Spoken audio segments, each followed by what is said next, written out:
DJ Ram Singh.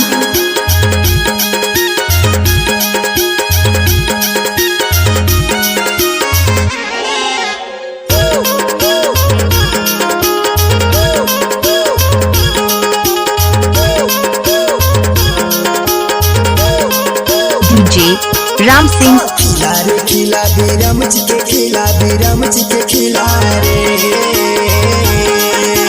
तरबाई Mandla के मैं छत्तीसगढ़िया, मैं छत्तीसगढ़िया रे तरबाई मंडला के मैं छत्तीसगढ़िया रे तरबाई मंडला के मैं छत्तीसगढ़िया रे। खिला रे खिला बीरम जी के खिला, बीरम जी के खिला रे छत्तीसगढ़िया, तो छत्तीसगढ़िया रे माटी भाला बीच पारस फूल पारा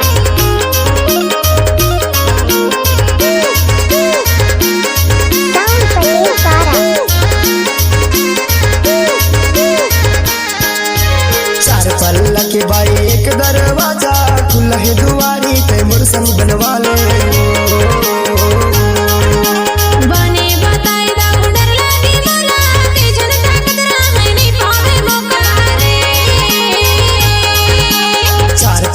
के बाई एक दरवाजा खुला है दुआरी ते मुरसन बनवा ले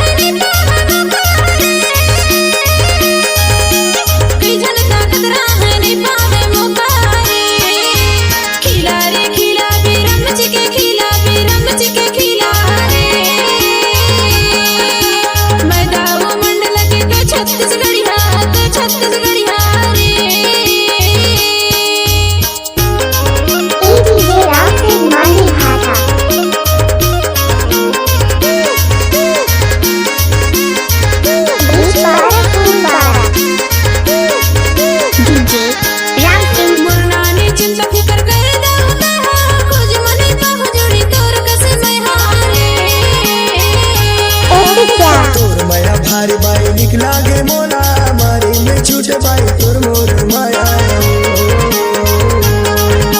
मुरनानी चिंता फिकर कर देवता खोज मने बाहु जोड़ी तोर कसे मैं हारे तोर माया भारी बाई निकला गे मोला मारी में छूटे बाई तोर मोर माया मारे मन छूटे बाई तोर मोर माया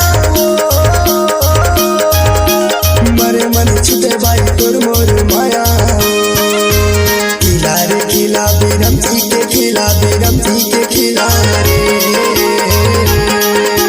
तरबाई मंडला के मैं छत्तीसगढ़िया, मैं छत्तीसगढ़िया रे। खिला रे खिला बीरम जी के खिला, बीरम जी के खिला रे मैं दाऊ मंडल के तो छत्तीसगढ़िया, तो छत्तीसगढ़िया रे मैं छत्तीसगढ़िया रे, तो छत्तीसगढ़िया रे। डीजे संपर्क करें नंबर 8517536 88। तो छत्तीसगढ़िया रे डीजे